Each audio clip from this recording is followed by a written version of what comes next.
In this video, I'm going to teach you about using admin controls in ARIVE's company settings as of update 2025.5.0. Keep in mind, these are updated and adjusted all the time.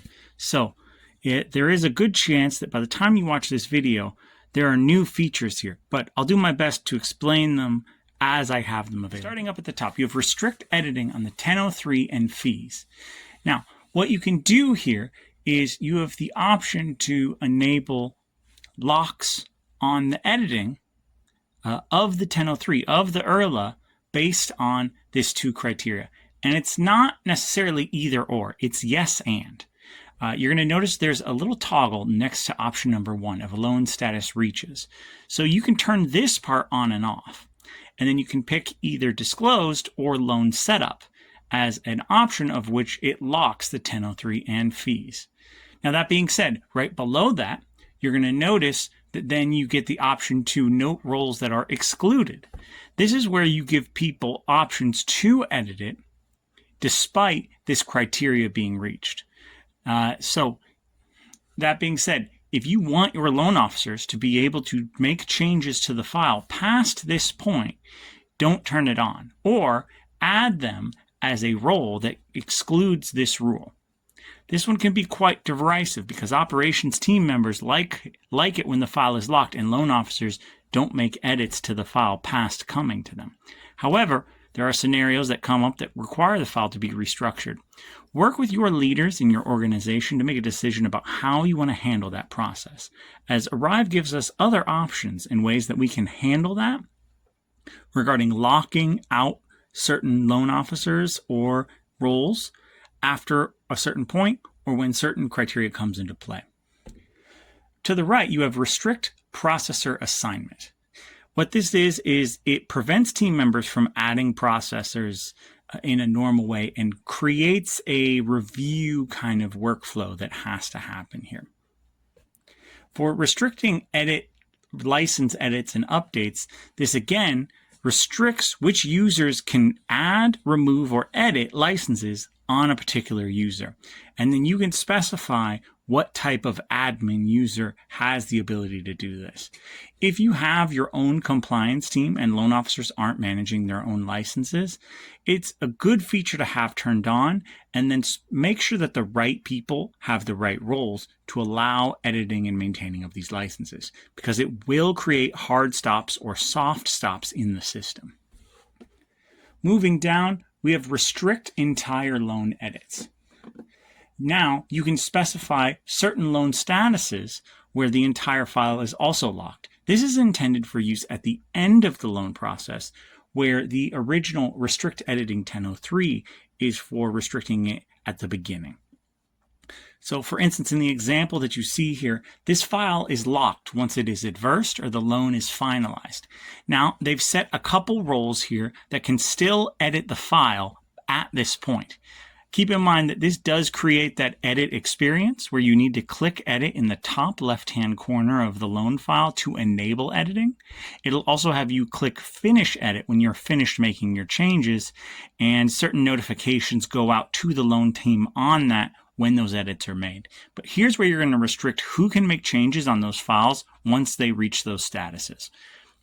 Moving to the right, allowing updated documents in read-only loans.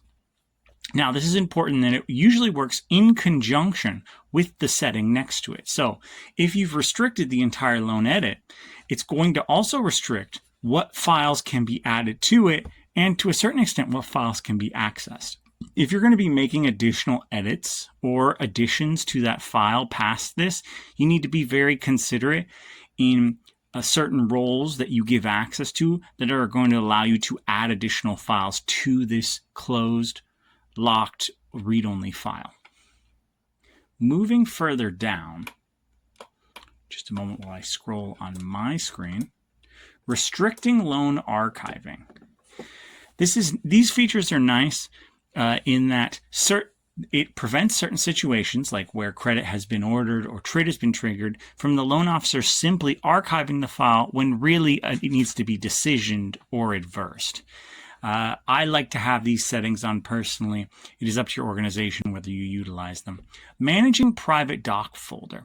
What this is it adds an additional folder to each loan file that is private and controlled, and then only certain roles can access these.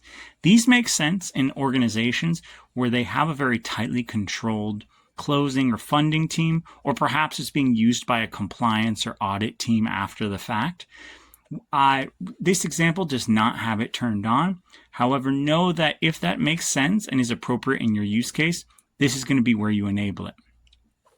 Below that, restricting managing credit accounts.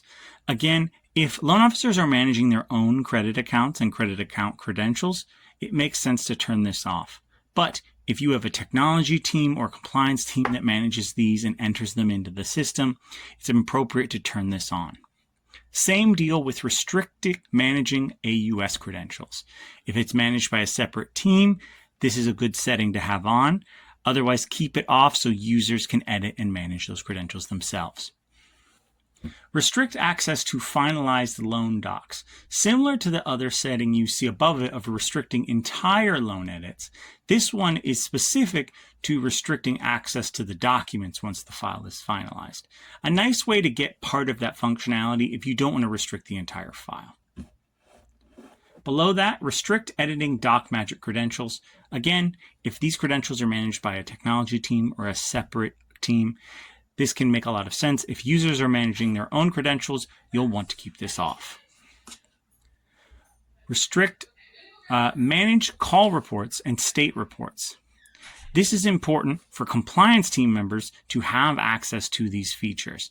It's not necessarily something that you want all loan officers to have, although you can add their role to this setting if you intend for them to have access. Normally, this is something that's tightly controlled and only given to specific roles that would be held by compliance team members. Restrict pre-approval letter edits.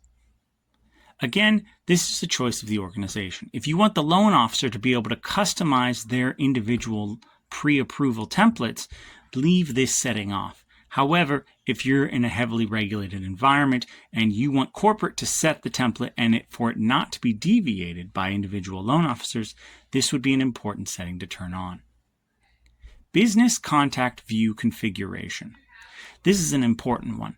By default, business contacts and by extension, the Rolodex of the individual user is restricted to that user. So if I create a business contact that just represents a title company, I'm the only one who can access that contact.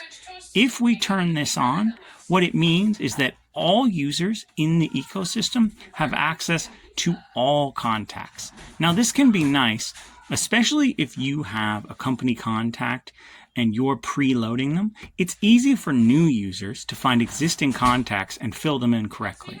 It also reduces the amount of edit points when managing contacts because you can update the one shared title contact versus asking all of the users to individually update their separate records. User management settings controls the entire user panel.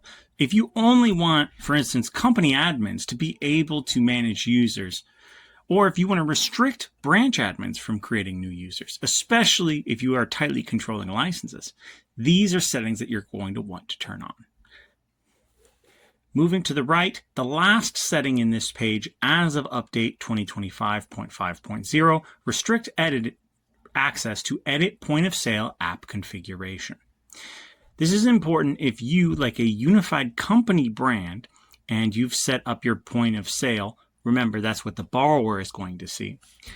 Situation and theming, and you don't want individual branch admins to be able to customize for their branch. This will be a setting you want to turn on. If you turn it off, individual branch managers can edit their point of sale settings for their specific branch. This video has been helpful in understanding the various admin controls. Make sure to give a like and subscribe down below. If you have more questions about using the admin panel, keep watching along with this playlist.